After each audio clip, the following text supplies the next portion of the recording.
Welcome to Three Witches and a Druid podcast, a Canadian podcast about paganism in today's modern society.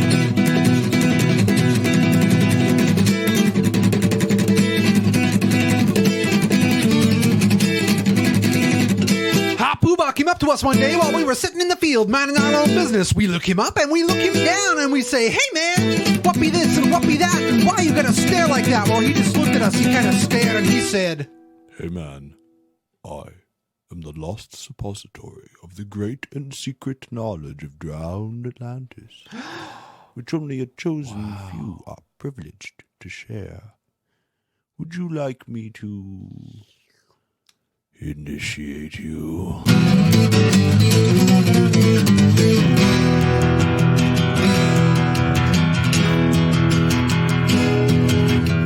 That's when he tried to score, talking about wisdom and his ancient glory. They could also Susan from his every pore, and he started looking around for the door. He tried to tower over us, but he was only 5'4".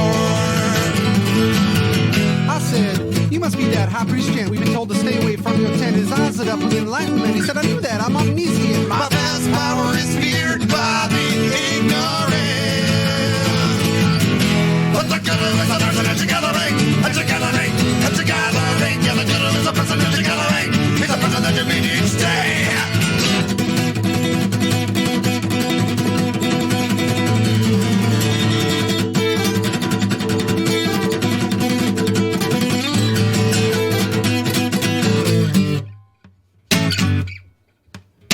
So there I was standing in the feast line, listening to the piper tune up, trying not to drool on my shoes, because I got this condition, see? I'm like Pavlov's dog now. Every time I hear bagpipes, I salivate. Haven't gone to the tattoo in years, but I digress. Anyway, just then, I felt a hand on my shoulder. It's the guy behind me in line. He said, "Do you know who I am?" I said, "No." He said, "I'm the king." I said, "But Charles, what about your mother?" He said, No, not that king. I'm the king returned." Well, my eyes went wide and the hair stood up in the back of my neck, and I felt filled with a sense of wonder and awe, and I dropped to my knees and I said, "Mr. Presley, welcome to our festival." But he said, No, not that king. "Don't you recognize me? I'm King Arthur from a past life."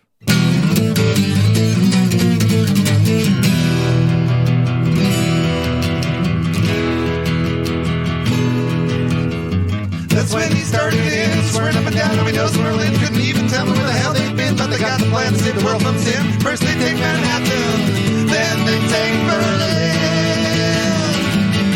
He said he would have liked me to meet a few of his folks, but Gawain works weekends trucking for coke. Percy couldn't come because he was flat broke, and Gwen had her driver's license revoked. Lances in the bushes, trying to find where he dropped in smoke. When he walk him up, when I come on, and King Arthur is a person at your gathering, at your gathering, at your gathering. Yeah, King Arthur is a person at your gathering. He's a person that you meet each day. She's just an ordinary girl, within whom it said the forbidding mysterious powers of the dark unfurl. At last, one day, I asked her why. She replied, "The streetlights go out when she walks by."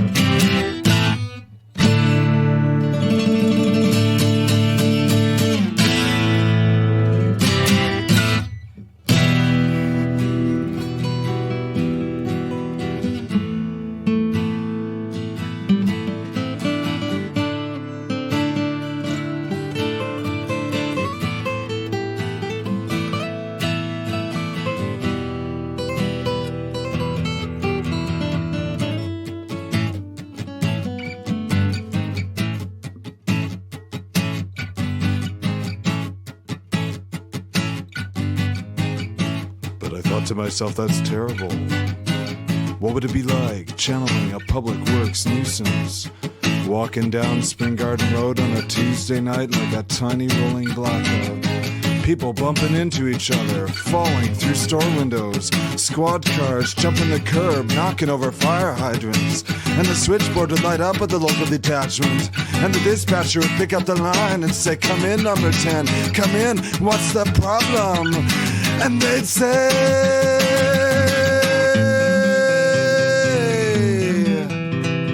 all heck's breaking loose. All heck's breaking loose.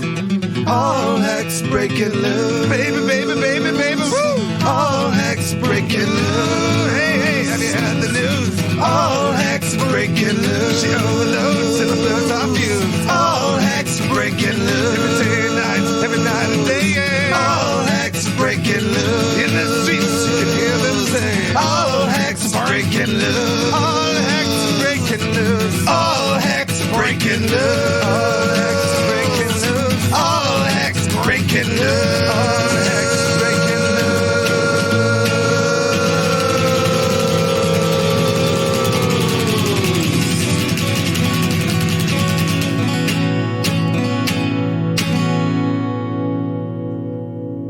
Hello, and welcome back to Three Witches and a Druid, where we sit around, still the Zoom meetings. Hopefully this will end soon, and talk about our experiences with modern paganism. This week, we are going to talk about pagan festivals and our experiences with that. My name is Margot. And I'm Maeve. I'm Gwen. And I'm Brian.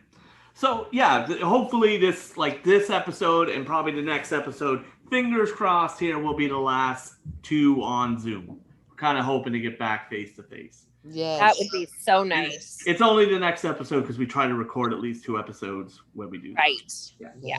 Yeah. But yeah, I think we're all a little zoomed out. So it is better than nothing still. Yeah. Oh, yes. Out. And on top of being zoomed out, I've also come to realize why a lot of podcasts take the summer off. And not only for pagans, but we go camping a lot. Yeah. So it's kind of hard to make our schedules work. Yes, I've been camping a lot this summer. Yeah, I've been on the go. We a just lot. back yesterday from camping, and it was a blast. From our own little festival, pagan festival. Well, there's pretty much none to be had this year, I must say. It's last year either, but because I've been to many festivals and over the years, and I miss it really bad. I miss the free range weirdos, honestly. I miss the good times. So while there may not be a lot of festivals happening in a physical sense this year, we still wanted to talk about it for next year and to give people an idea of things we've experienced and what new people may come to expect, as well as a lot of festivals may not be in a physical sense. A lot have moved online. I've attended 3 festivals now online and have another one coming up in 2 weeks. They're obviously not the same, but they're still something. How about we first talk about what is the first festival each of us have ever attended? The very first AEPG. Yep, mine too. 1995. Was the very first. And I actually went as a vendor, not necessarily as a participant to that one. I went when I had my vintage clothing store. So I took racks of things that I thought would make fun festival garb and pagan garb, and was my first experience at a pagan festival. Did you make bank? Pardon me? Did you make money or? I don't think I did, but it was a really fun experience, obviously, because I went to each and every subsequent festival after that. Me too. Yeah. So for those who don't know, AEPG or APEG was a festival that took place on, you'd say, the South Shore of the Valley. It was past the valley, down so the heading South towards Shore of Digby, Nova Scotia down. by Annapolis Royal. Exactly. It's not the It took South place Shore. It's on some private land, and I believe it started off with, someone correct me, like 4 people camping and deciding to turn it into a festival. Well, how it happened was, if I may butt in, because I was on the very first organizing committee. It was the Avalon East Pagan Gathering, and it went on for 15, 20 years. It went on for a long time.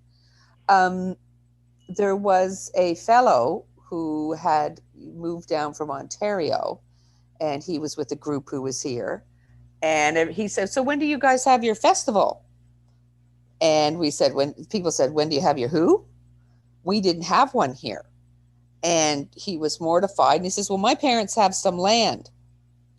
And so we went up there and we cleared up this land, and it was rough. It was like just a big bramble field in the beginning.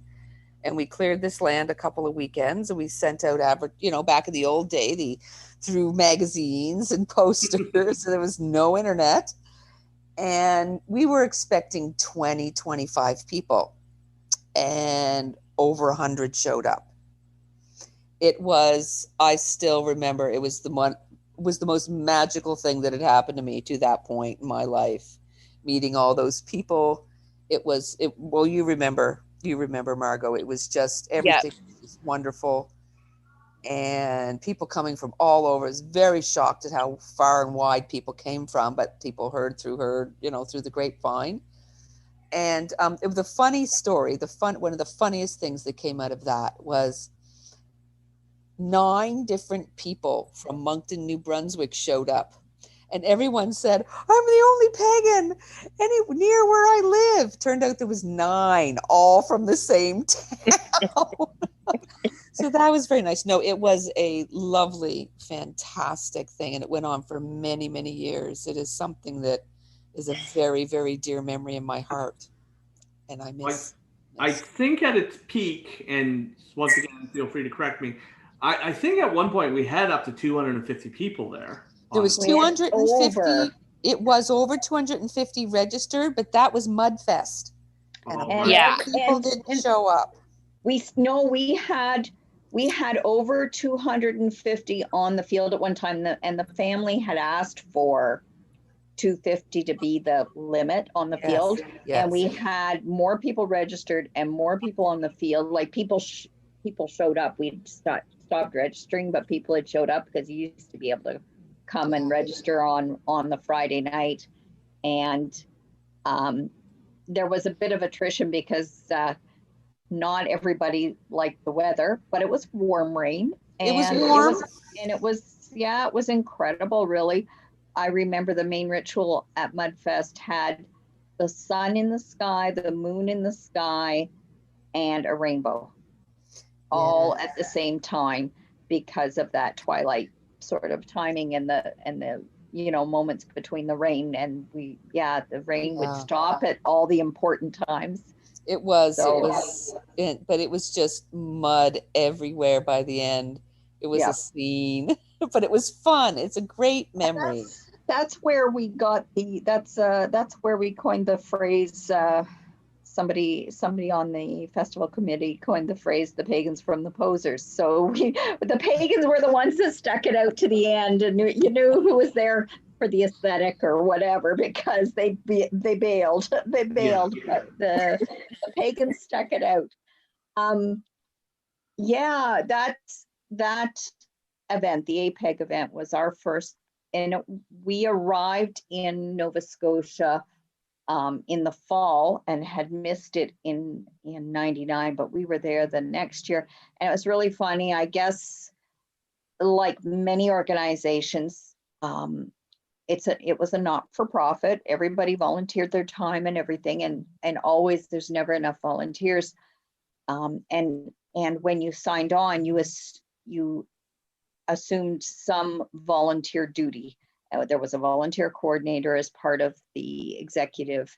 And so at the end of that festival, which was, like you say, that's the most magical. And you can always tell the people that are there for the very first time at their very first pagan festival, because it doesn't matter if you're in a small, if you have your own circle of 10 people or whatever, when you're in a field of 200 of like-minded people, when you think you're basically all alone, and everybody with the common intent, it's magical. But so we were there, and my husband never does anything by half, and he only feels right about stuff if he's helping out. Well, at the end of it, the festival organizers, who we had met a couple times around, sort of thing, in the time leading up to the festival, so we knew them a bit, but they asked us over to their place for dinner, and the wife was the president that year, and the husband was the festival coordinator of the organization. And when we left, I was signed up for the executive next year, and Dave was festival coordinator. Like, he went from 0 to festival coordinator, and he kept that role for years. And I said to him, we're going to be talking about festivals, and he has a good festival story, but he said, sometimes people think, I just want to pay a little more money and just go and enjoy myself. But you really get to meet people when you volunteer. You really get to meet people when you're working side by side, whether it is cooking a shared meal or sitting out front and welcoming people in and directing campers or cleaning outhouses, whatever draw it is. That's where you make those close connections, is when you're working together. That's why I volunteered as a volunteer coordinator the first time, was because I was so shy and so quiet and didn't know very many people. I thought, this is going to force me to talk to everybody, because it was up to me to assign everyone to their volunteer duties, because everybody who registered, one of the understandings was that you were going to give up 2 hours of volunteer time. So that's one of the reasons I did it, was to force me out of my shell and get me talking to people and trying to meet new people that I never would have done on my own. Yeah. So if it's your first festival, anyone out there going to their first festival, prepare yourself. It's going to be wonderful. Right. Prepare yourself. So APEG over time had evolved into Aegeus. A similar festival, Aegeus, and that was fine. I'm not sure what they're doing now. Obviously, with COVID, they haven't been able to hold a festival in 2 years, so I guess we'll see next year what manifestation it comes up with. Well, we're hoping that the Sacred Flame group at I think that's what we're called, Sacred Flame at the Unitarian Church, is going to be, if I have anything to say about it, there's going to be one. We're going to be putting on one. Right. We should talk, because the Druids, when COVID things get lifted, we want to do one as well, if we could combine and make something good. Yeah. But Or another even festival around here that developed was what's it called? I think it's called Avalon. Up in Cape Breton. Yeah, it's a Cape Breton, the Avalon Gathering. I haven't been there yet, but that's real nice. We went, I want to say in 2019, just before COVID. It was a lot of fun. It started off as more of a Ren Fair. I was going to say, it's kind of pagan adjacent. A lot of pagans there, but it doesn't identify as a pagan festival. Well, it does now. It started to in 2019, they said. They didn't have one in 2020 and 20, but they are apparently, according to their website, they're having one this year, August 18th to the 22nd. Get out. That's what it says. Now, it says updated January 13th so of this year, and there's nothing else posted. So take that as a grain of salt. We'll see. It's once again held on private land up in Cape Breton. It's kind of funny. It's almost like dead center right in the middle of the island. It's a beautiful, beautiful location. It's very landlocked, but there's a beautiful stream. and the home that sits on the property is completely off grid. It's run fully by solar power and a water turbine from the stream up the mountain. Nice. Yeah. It'd be nice once COVID's over. Maybe PEI get one going again. New Brunswick get one going. And there was the family pagan weekend. Yes. Okay. So the in other July up by festival- Tatamagouche. The third festival here in the Maritimes was the Family Pagan Gathering. It was hosted or created by the New Brunswick Pagans, the United Pagan Collective. Now, to whom my understanding, they have had issues with their location, once again due to COVID. So there's talk of them moving that festival to New Brunswick. I think they're looking into actually purchasing land or something along those lines. So that could be cool. It'll be an evolution of their festival, and we'll see what happens. It's very good. So anybody going to a festival, what should we tell them to expect? Expect adverse weather conditions. Be ready for your adverse weather conditions. And as you said That's earlier, why those pop-up canopies are so amazing. With the they're very good. Those 10 by 10 pop-up canopies have saved us both from rain and from mosquitoes. Yes, I remember the one time. Going.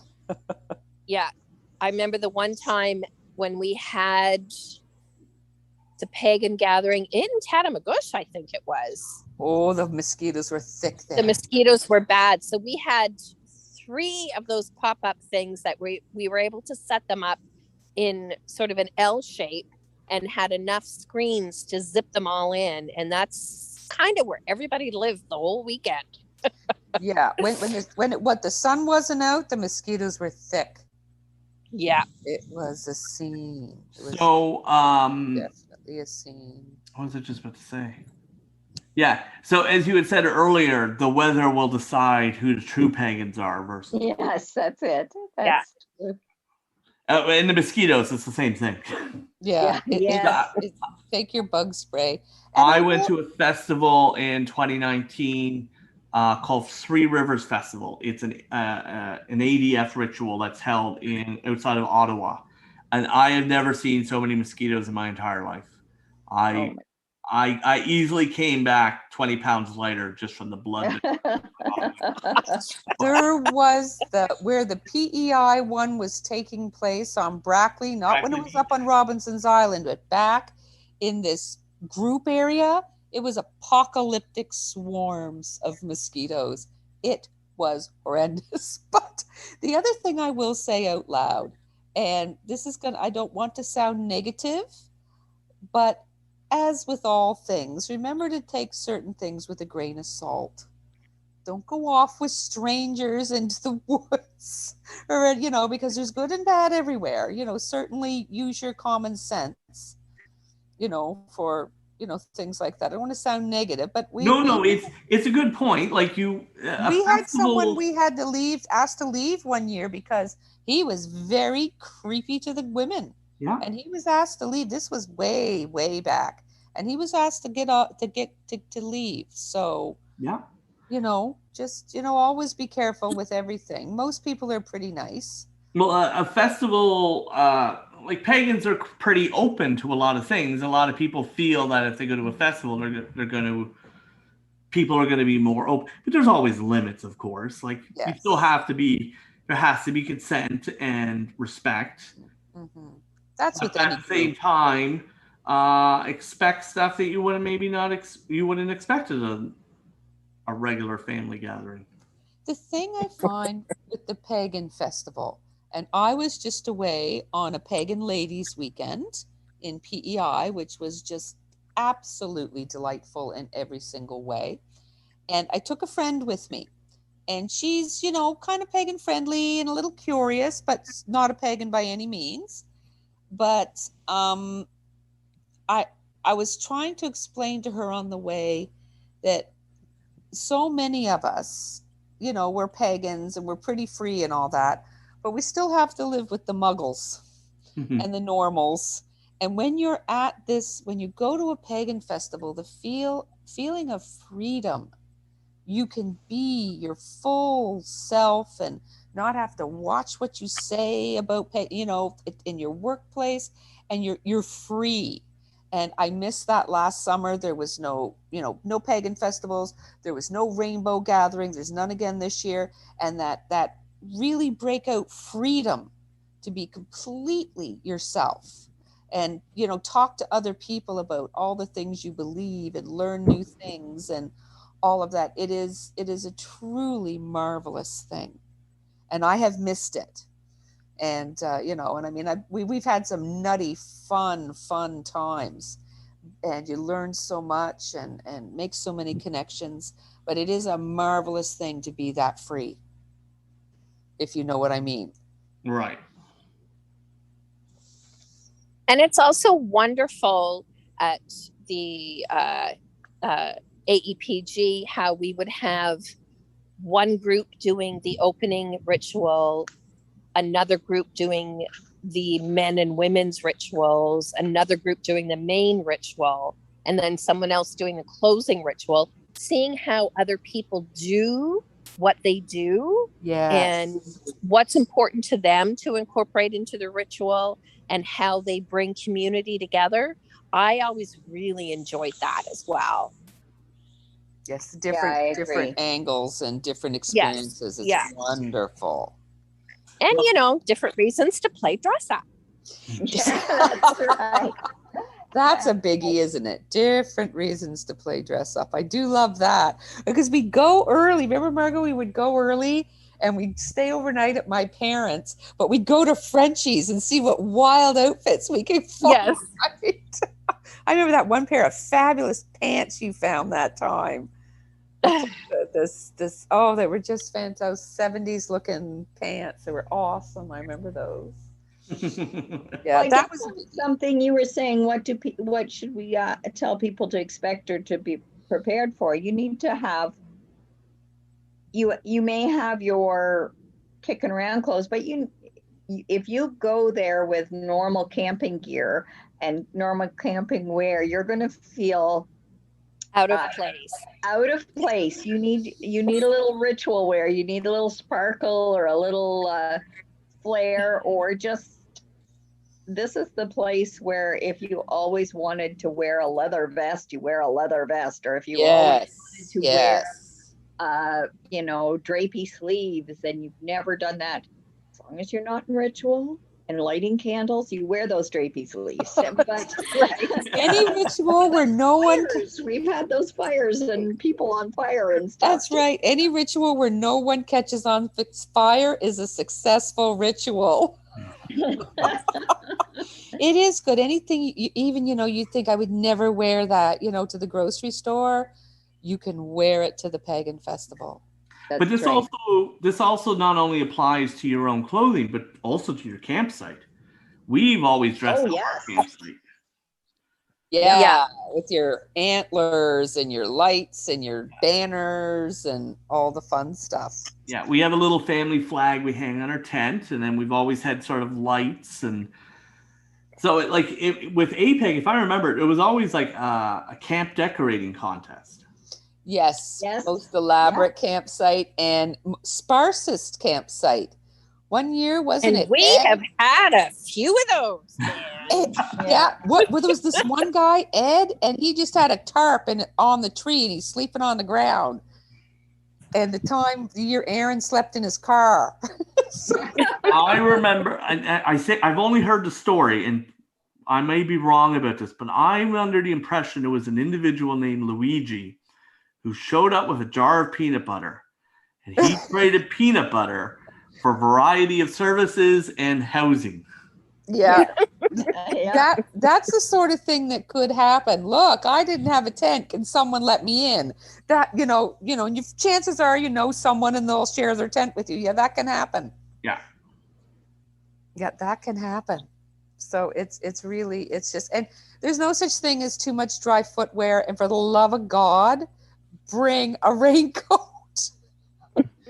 Just in case, because you don't want to miss anything and get too cold and all of that.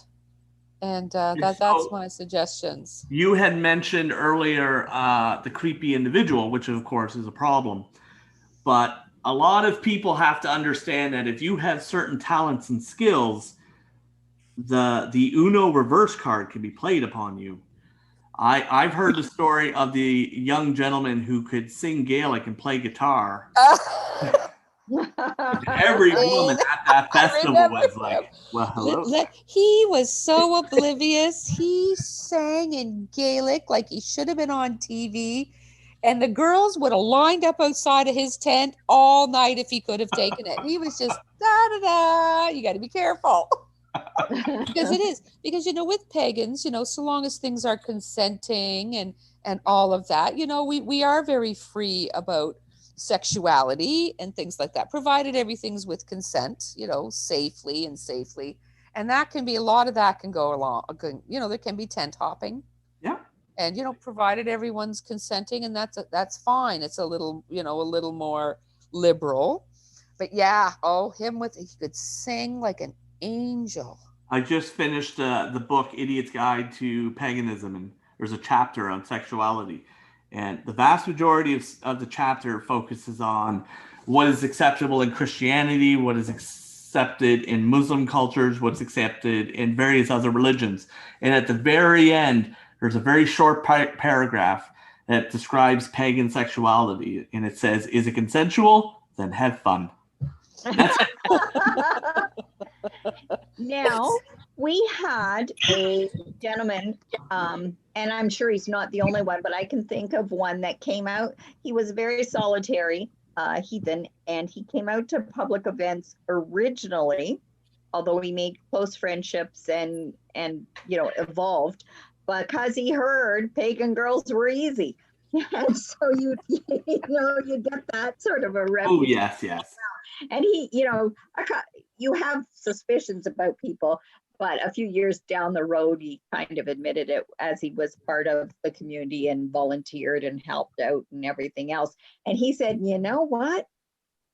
He didn't get as lucky as he thought he would. So yes, things are free, but when everything is consensual and everything else, it isn't maybe what people are expecting either, right? Right. Yeah, it's not an orgy. It's not an orgy, and maybe he'd have better luck going downtown, right? If you're just looking. We have a variety of songs specific about thing. orgies, but it doesn't mean it's an orgy. Or let's all get drunk and go naked and lie in a great big pile. But So the other nice thing about pagan festivals is the wide variety of age and demographics of people you see. Yes. You see everything from babies to kids to senior citizens to every walk of life. You'll see And kids, multi-generations, you'll see that tarp hanging too. across a tree. Yeah, multi-generations, you're right, Margot. Like you can get a lot of people going together. It is lovely. APEG was really good for having a children's program because Yes. That was really important to people that we maintained that children's program, and also enough of a program that the adults could do their own thing. Yeah. They could do their own thing without worrying if they dropped their kids off at the children's program, and we had great volunteers for that. I also remember very fondly, there were people in their 70s, weren't there, that would come. Yeah. We would look at them every year because they weren't local to here, and they were, inspirational and kind, and man, I want their camping. Now that I'm older and not so sure I want to be sleeping on the ground anymore, man, that tricked out van looks pretty good to me. Yeah. Yes, I remember the tricked out van they had. Yeah, it was a pretty good van. Yeah, they took that van a lot of places. Yeah. A story about the children's coordinator, not related to children at all. I just remember chatting with her one year saying how I was sort of, that's what it was. It was when people were just wandering around with those little two-way walkie-talkies. And I was like, I want a boyfriend so I can talk to somebody with these little walkie-talkies. And she turned around and she said, well, I'm the unofficial matchmaker. I could find you someone. What are you looking for? And I said, well, somebody who is financially stable, whose funny, who's intelligent, and I listed off a few things, and she just kind of went, "Oh, you want a man?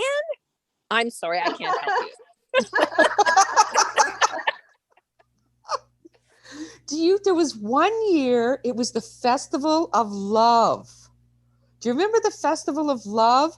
2 couples got engaged and 2 or 3 more people became 2 or 3 more couples became couples. Do you remember that? The Festival of Love that one year, I guess the moon must have been somewhere fantastic because all people got engaged and became couples, and that was a real nice weekend. Sometimes without it even meaning to, I think it's all, depending where the moon is, or the planets, a theme will come up for the weekend, and it spontaneously happens. It just makes its own thing. It's beautiful. And Brian, now that we're talking about it, all I can hear is you saying, "Take your garbage home." Every time you were talking to people that time, "Take your garbage home." By the end, we were all chanting it. I think that's pretty much the most universal rule. If you take garbage into a place, don't make more work for people at the end. Yes, that is a biggie. So one of my it's a silly memory, but does everybody here remembers Robert Millett? Yes. I have a story about that. So you go. Okay, so I think it was one of my first years. It was either 2003 or 2004, and I remember Robert Millett. He lived in New Brunswick at the time. I think he still does. Yeah. And his wife was pagan, so they came to the festival, and he came. Who people may not know who Robert Millett is. If you look him up, you'll realize, oh wait, he's in a bunch of movies. He's also a wrestler at one point. He's 7'2". He's 7'2". He's enormous. Yeah, he's a giant, and that's the big part of this story. He showed up in this rinky-dinky little European car that looked like it was being held together, and he was sitting in the back seat driving because he had to have the front seat removed. That's how small the car was, with his wife and 2 greyhounds in the back seat, and his wife was in the front seat. And they pull up, and his wife she was a petite little pixie of a thing, and she was having a blast. And Robert Millett had this big custom made folding camp chair, and the whole festival he would sit there and just pet his greyhounds. And it was just this is the most Conan Barbarian look. He had a blast. He loved it. I just thought it was really funny. Yeah, and they came for a lot of years. Yeah, they came quite a few years. They were lovely. My story actually that Dave mentioned was a Rob story, and that came. We often don't share them. On Friday nights, we have an opening ritual. People set up their tents and kind of get ready. And then later in the evening, it's dark out, there'd be a men's and women's ritual, and often very different focuses. In the men's ritual, there'd be running through the woods in the dark with spears and lances and all sorts of things. At one point, but as women, we never really knew what was going on. But there was one of these men's rituals, my sons actually were telling me just a little bit. At one point, there was sort of this body surfing thing where they all went through, they were kind of in a line and they held each other up. It was all about supporting each other and holding each other up. And they literally held each other up, and they moved you from the top overhead, from one end of the line to the other, and you went the whole length of the men there, and that could be 75 people. And it came to Rob's turn, and he's like, "Oh, no." And they're like, "No, man, you have to do this." And he didn't think it could be done. And because of his size, and he did and it just, I guess, struck a real chord with everybody, because it was a true struggle for the people to do it, but it was also something that he never thought he would experience. Right. And it was very transformative, very touching, I should say, very touching for him as well. And it's funny what you can do in community that can stick with you. I remember Dave just said to me on the way, I'm like, what are we going to talk about for festivals? And he said, oh, like that hit him to be part of that experience for Rob. And like when you go there, to be in that large community and to experience things with other people, that sort of thing is wonderful. It makes that festival experience. It does, and it's very nice when you're with the like-minded. A lot of people, especially when you get the people who have been very solitary or haven't been able to meet other people, and then they finally get to talk to others, and they don't feel so alone, and Yes. they feel accepted, and they realize, oh, and oftentimes what happens is people meet other people who are from the same place, like the 9 people from Moncton, and then they can go on from there. It's a lot of networking too, and it really is. I've seen people just so overwhelmed because they weren't alone anymore, and they realized there were people near them, and the fact that some of them came completely on their own, not having a clue what was going on, was very brave. Very brave. Incredibly brave. Yeah. And it's a really wonderful thing. I miss them, and I can't wait for them to be coming back by next year. I hope we have at least 3. You're going to have a Druid one, a GS. We're going to get that UU one going. I want to have at least 3 or 4 festivals next summer. So one point that Karen mentioned when I said we were talking about festivals is there is a slim chance, but a lot of people after COVID may not feel comfortable being in such large groups again. Yeah, it may So take years. Yeah, it could take a while for that to sort of build back up. And it may never be quite the same anymore. We don't know. We'll see as time goes on. But I think people will persevere, and you'll see people back out and back enjoying what they loved. The nice thing about a Pagan Festival, of course, it's all outdoors, so your risk is very minimal.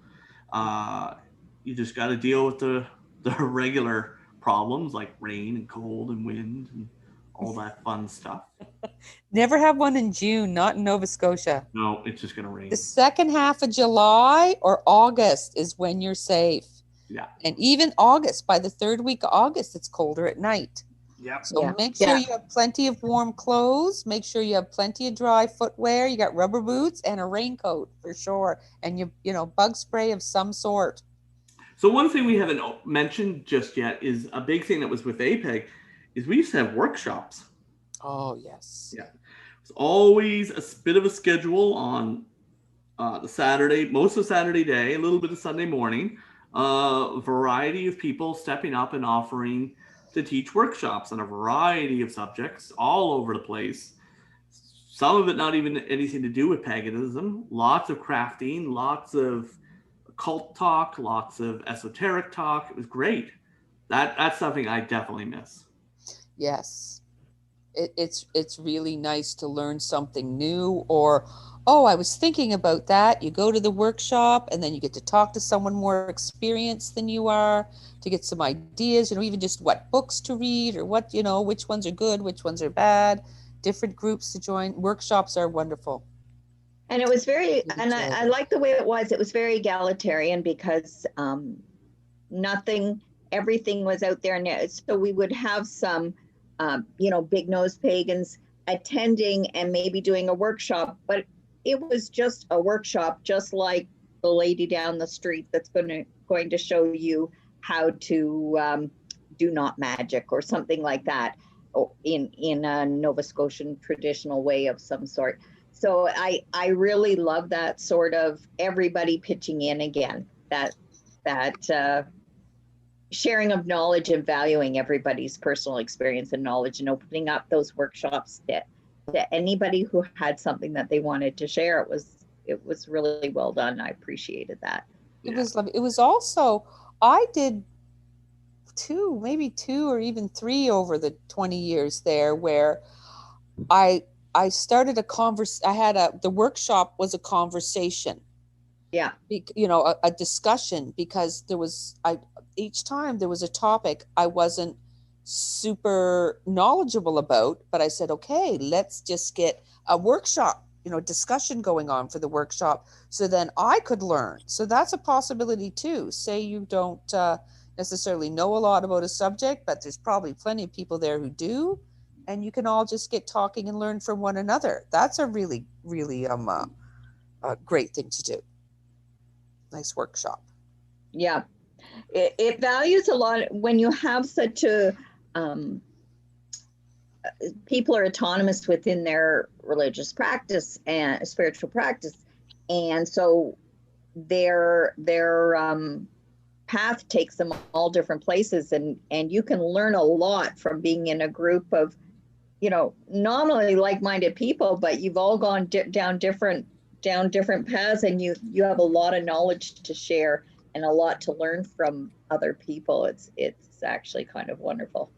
It is great. It is. I can't wait till COVID's done. One thing we touched on is, so back to APEG a little bit. And every festival, of course, is different. But one thing that was nice about APEG is that it often took place, I think this was in its later years, it took place over the long weekend in August, which for us, of course, is Lunasa.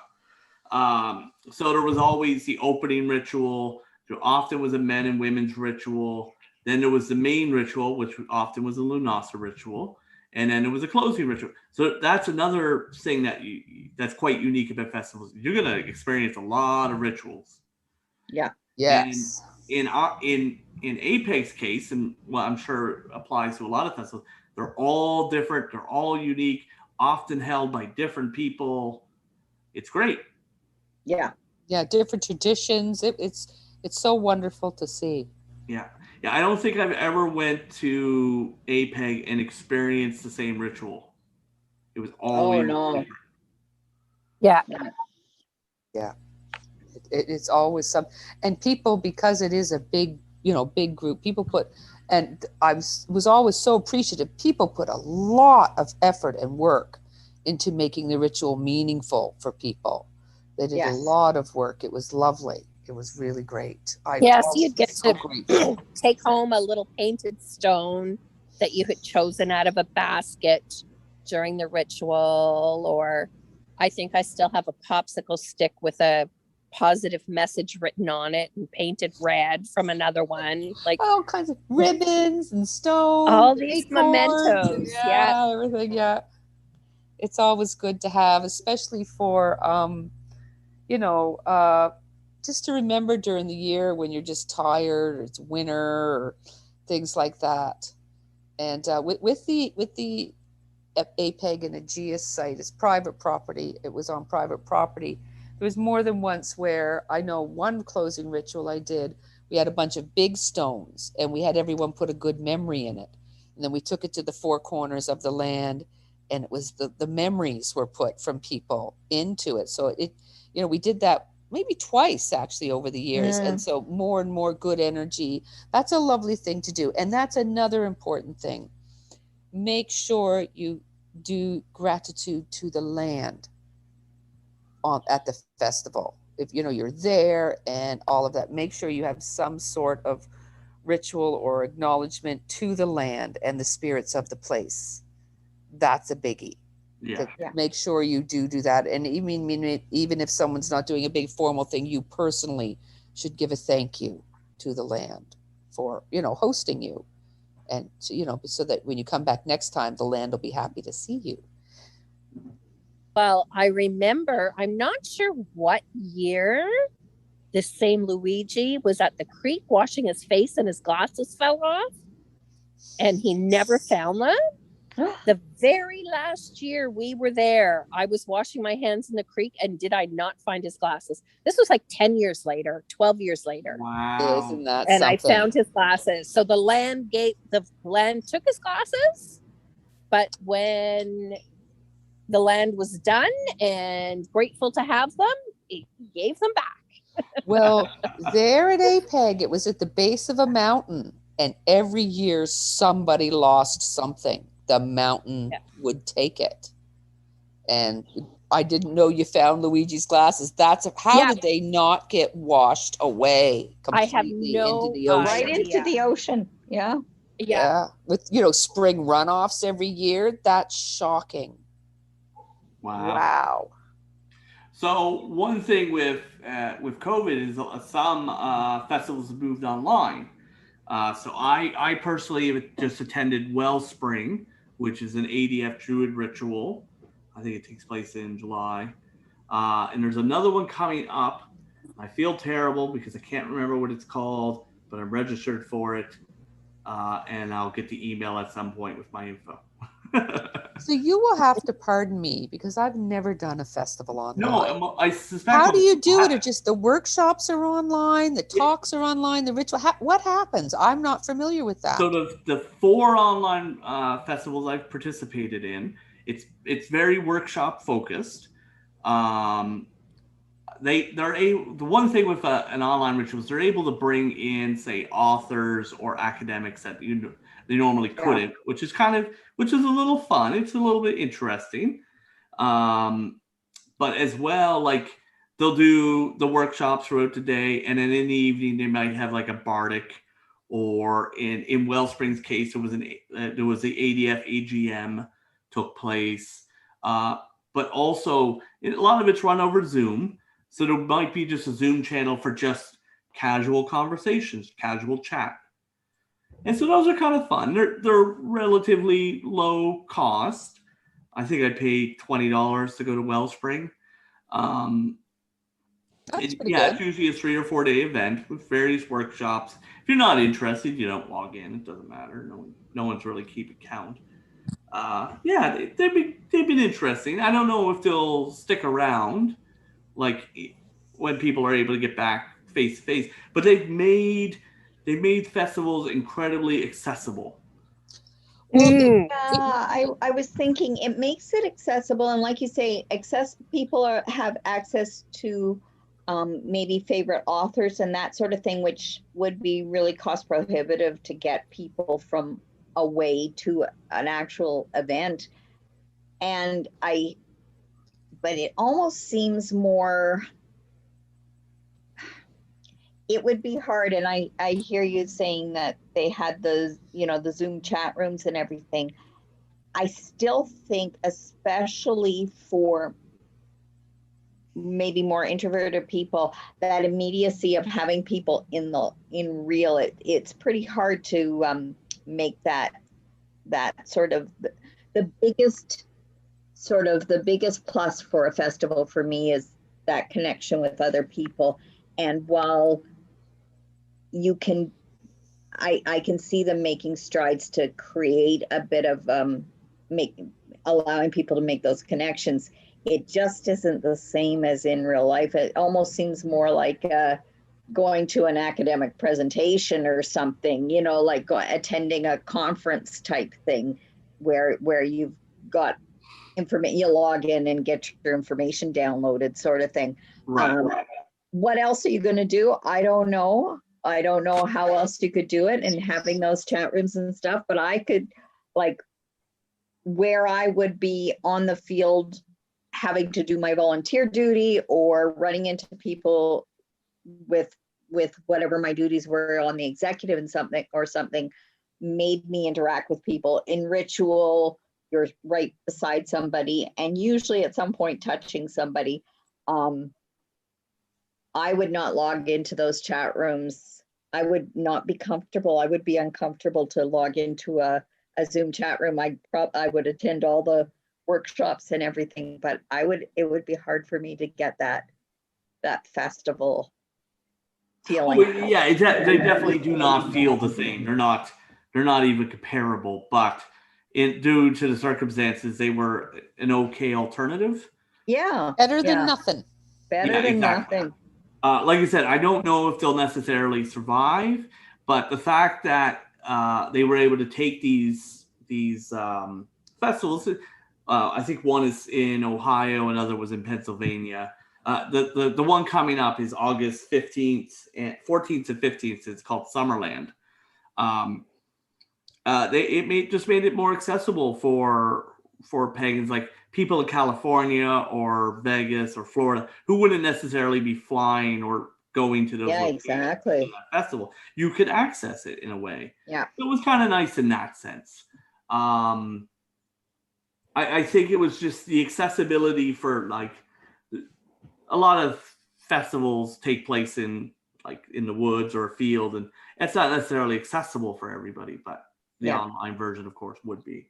It would be nifty in the future if, people go back to festivals, but even if, there could be a bit of a Zoom so that people could hear the workshops, pay a fee and listen to, they could see what the itinerary is. Do I want to tune in on this Saturday too? Because you still have your regular populace, and maybe some other people would like to hear what's going on, especially if there's a favorite author or something like that. Because I know Temple Fest has gone online for the second year in a row this year. So that's a big one. If you had the connection and the volunteers willing to sort of run that, I think that would be excellent to have a physical face-to-face festival, but have an online component. Unfortunately, the connection between the online individuals and the physical participants would be very minimal. You're looking for headaches. But yeah, if you could record workshops or put a live cam on for a ritual, that'd be kind of cool.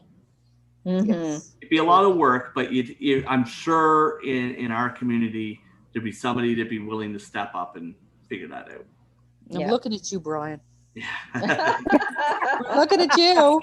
Sounds like Brian just volunteered. Well, no, I'd find a volunteer for it. Okay. But yeah, so I don't think online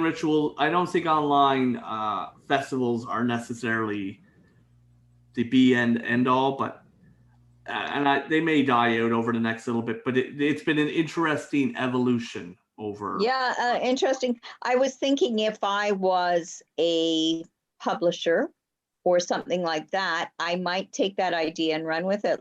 What if Yearly Llewellyn did an online festival type thing and made all of their authors with new books of, they had workshops and they had chat rooms where you could meet with somebody or something, take that model that people have honed over COVID and use that, whether it's like I say, Wise or Red Moon or